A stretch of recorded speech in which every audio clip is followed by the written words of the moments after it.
আসসালামু আলাইকুম দর্শক। সকাল সকাল আসলাম রসুনের জমিতে সেচ নেওয়ার জন্যে। সেচ নেব আজ ৪ দিন ৫ দিন হচ্ছে, সময় হয় না। মেশিনওয়ালারও সময় হয় না, মেশিনওয়ালার আশপাশের লোকজনেরও সময় হয় না। তো দেখা যাক, আজকে অনেকটাই সময় করলাম। সকাল ৭:৩০টার দিকে ওনার বাসায় গেছি, এখন পর্যন্ত বাড়াইনি। এখন বাজে তো প্রায় পৌনে ৮, পৌনে ৯টা। তো দেখি একটু ভিডিও করে নিয়াত করলাম যে হাজারি আছে, একটু ভিডিও করি, ভিডিও করে একটু ঘোরাফেরা করব, একটু স্ট্যান্ডে যাব, মাইক্রো স্ট্যান্ডে, ওখানে যায় গাড়ি নিয়ে দেখি রাজশাহীর উদ্দেশ্যে যাইতে হবে। তো এখন দেখা যায় উনি বললো আসবে, এখন আসি। এখনও শ্যালো মেশিনে সেচ নিতে হয়, শ্যালো মেশিনে সেচ নেব। সামনে মেশিন আছে, ওখানে যা সেচ নেব। সেচ নেওয়ার পরে দেখা যাক কী হয়। আবার আমার পাশেই দেখেন আরেকটা জমি দেখাই আপনাদেরকে। এই জমির ভিতর এই যে বিলিতি লাগাইছে, এই যে বিলিতি লাগাইছে, বিলিতি লাগানোর পরে গাছগুলো অনেকটাই চারা বড় হয়েছে আমি যা দেখতে পাচ্ছি। আবার আপনাদের আরেকটা জিনিস দেখেন, এর মধ্যে এই দেখেন একটা কি জাতীয় বৈতি ঘাস, বৈতি শাক আছে। এই শাকটা খুব ভালো লাগে। এই যে পলি করা আছে দেখেন, পিপার দিয়ে ঢাকা আছে, ঢাকার ভিতর বিলিতির গাছ, এগুলো এভাবে আছে। আসলেই কৃষক যদি একটু সচেতন হয় তাহলে আবাদ করতে কখনোই সমস্যা হয় না, আর আবাদ করতে গেলেই সফলতা আসবে। এই জমিতে 2টা করে আবাদ হতো এক সময়, আর এখন দেখেন একই জমিতে 3টে আবাদ। এই রসুন, বিলেতি, এরপরে আবার হলেন ধান। তাহলে আবার ধান কেটে পরবর্তীবার দেখবেন যে আপনারা আবার এই রসুন বিলিতি লাগাচ্ছে। খানিক জায়গায় লিচুর গাছের জন্য এখানে ফাঁকা রাখা ছিল। তো পরে নিয়াত করলাম যে ফাঁকা রাখি কী করব, তে পেঁয়াজ লাগাই দিছি। তো আজকে দেখি সেচ দেবো, সেচ দেওয়ার পরে কী হয় না হয় দেখা যাক কীরকম কী কাজে লাগে। দেখ, অবশেষে আমার বড় ভাই এই যে পাইপ নিয়ে আসলে, যে মেশিন থেকে শুরু করছে, যে পাইপটা না দেখা যাচ্ছে, যে পাইপটা আনতেছে আমার জমিতে সেচ নেওয়ার জন্য আসলাম। এই যে কালকে নতুন পাইপ নিয়ে আসছি, নিয়ে আসার পরে যে পাইপ টানা হচ্ছে, এই যে বড় ভাই টানতেছে। এই যে নতুন পাইপ একবারে নিউ নতুন পাইপ নিয়ে একবারে শুরু করে দিব, যা হয় হবে।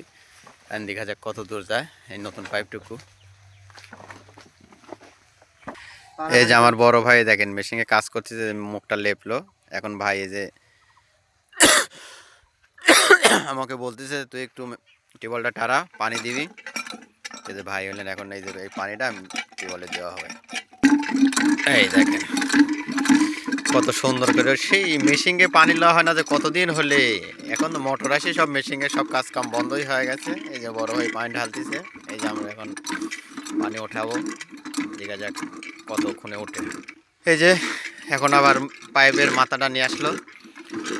আপনাদের যদি এই ভিডিওটা দেখে ভালো লাগে তাহলে অবশ্যই অবশ্যই একটা করে সাবস্ক্রাইব করবেন, শেয়ার করবেন, কমেন্ট করবেন যে আপনার ভিডিওটা কেমন হয়েছে। এই যে আমার বড় ভাই তেল ঢালতেছে, কীভাবে তেল ঢালা লাগে দেখেন, টাঙ্কি না থাকলে যেইভাবে তেল ঢালতে হয়। এই যে এটা আমার বড় ভাই, আমার ফুয়াতো ভাই, তেল ঢালা শেষ। অবশেষে এই যে পানি উঠলো, আপনারা দেখতে পাচ্ছেন। পানি উঠলো অবশেষে, দেখা যাক পরে কিছু দেখাচ্ছি আরো। অবশেষে এখন আমরা মেশিনটা টার দেবো, দেখা যাক 2-3 বিন মারা হয়েছে, কাজে লাগেনি। আবার দেখা যাক কি হয়। এই যে বড় ভাই গাই দিচ্ছে, এই যে কাজ হয়ে গেছে, আবার বন্ধ হয়ে গেল। এই যে আবার শুরু হয়ে গেছে, আমরা আবার শর্ট দেবো, দেখা যাক। এই যে হচ্ছে, কিন্তু এবারও হলো না, আবার ঘাই মারা হচ্ছে। এই যে এবার তা বন্ধ, আবার চেষ্টা চলতেছে। নজর প্লাঞ্জার আবার একটু খুলি টাইট দেওয়া হচ্ছে। এই যে দেখা যাক কি করা যায় এবার। ভাই এবার ঘোরাচ্ছে,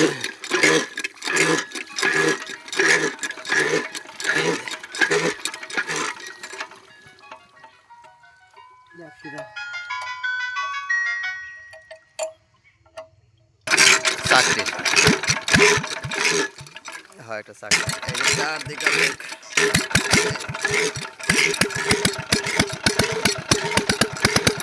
এখনো গাড়ি তো উঠিনি।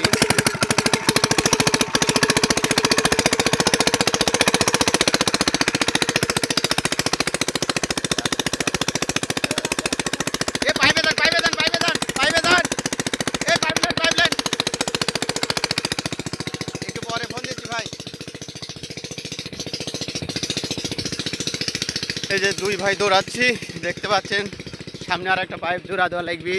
দুই ভাই সেই দৌড় হয়েছে, এখন দৌড়াতে দৌড়াতে যায় পাইপটা আগে জোড়া দিয়ালি কত দূর কী হয়।